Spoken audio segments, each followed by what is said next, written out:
আমরা এই দক্ষিণ এশিয়া বলি কিংবা এশিয়া উপমহাদেশে যারা রাষ্ট্রের শীর্ষ পর্যায়ে থাকে তাদের শেষ পরিণতি কি হয়, মাহফুজ আল সাইদ এই শব্দের উপর তট হয়ে এই বিষয়টি সবচেয়ে বেশি গুরুত্ব আরোপ করেছে। পবিত্র রমজানে এভাবেই আপন হয়ে উঠুক সবাই ইসপির আপন করা স্বাদে।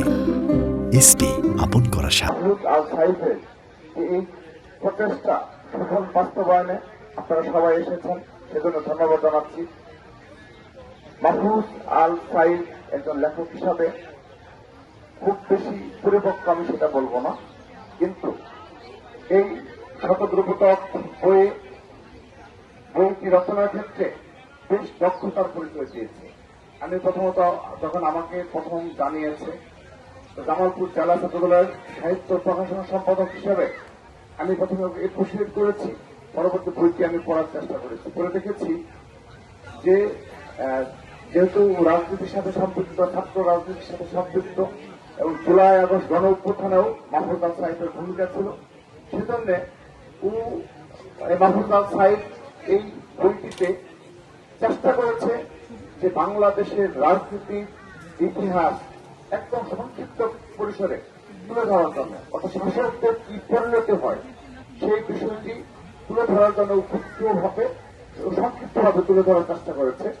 সেখানে আমরা এই দক্ষিণ এশিয়া বলি কিংবা এশিয়া উপমহাদেশে যারা রাষ্ট্রের শীর্ষ পর্যায়ে থাকে তাদের শেষ পরিণতি কি হয়, মাহফুজ আল সাইদ এই শব্দের উপর তট হয়ে এই বিষয়টি সবচেয়ে বেশি গুরুত্ব আরোপ করেছে যে এই শাসকদের শেষ পরিণতি কি হয়।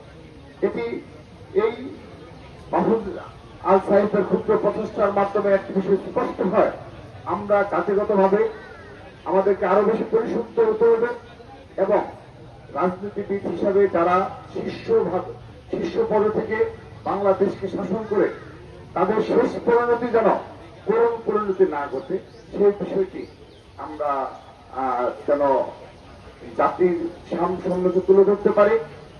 মাহফুজ আল সাহেবের এই শতদ্রুপতক মাধ্যমে তুলে ধরা সম্ভব হবে বলে আমি মনে করি। হ্যাঁ, এটি বৃহৎভাবে না হলেও ক্ষুদ্র প্রচেষ্টার একটি বৃহৎ অর্জন হিসাবে আমি মনে করি লিপিবদ্ধ থাকবে। এবং সেই সাথে চেষ্টা করেছে লেখক যে এই বইটিতে চেষ্টা করেছে যে এখানে জুলাই আগস্ট গণ অভ্যুত্থানে এবং সর্বশেষ আন্দোলনে যে করুণ পরিণতি ঘটে এবং শাসকরা কিভাবে হয়ে হয় সেই বিষয়টি চেষ্টা করেছে একেবারে ক্ষুদ্র পরিসরে লেখার জন্য। সত্যিকার অর্থে লেখক এই বইটিতে যে বৃহৎ বিষয়গুলো টেনে নিয়ে এসেছে এত ক্ষুদ্র পরিসর কোনোভাবেই লিপিবদ্ধ করা সম্ভব না, ব্যাখ্যা করা সম্ভব না, কিন্তু চেষ্টা করেছে। সেজন্য আমি আমার ব্যক্তিগত পক্ষ থেকে এবং আমার সংগঠন বাংলাদেশ জাতীয়তাবাদী ছাত্র দলের পক্ষ থেকে লেখক মাহফুজ আল সাইদকে অনেক অনেক ধন্যবাদ এবং অভিনন্দন জানাচ্ছি। আমরা ওর প্রতি ওর জন্য দোয়া রইল যেন তুমি তোমার প্রচেষ্টা অব্যাহত রাখবে।